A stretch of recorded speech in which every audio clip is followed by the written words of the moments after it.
ಜೀವನ ಕುರಿತೆ ಮನಸ್ಸು ಬರೆದಂತ ಗೀತೆ ಬಳಿಗೆ ನೀ ಬಂದು ಕೇಳಬಾರದೆ.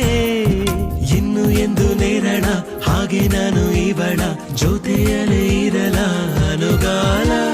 ನಡೆ ನೋಡಿ ಸರಳ ಮೆಚ್ಚಿಕೊಂಡೆ ಬಹಳ, ನನಗೆ ಅಂತ ಹುಟ್ಟಿ ಬಂದ ತಾರೆ ಇವಳ.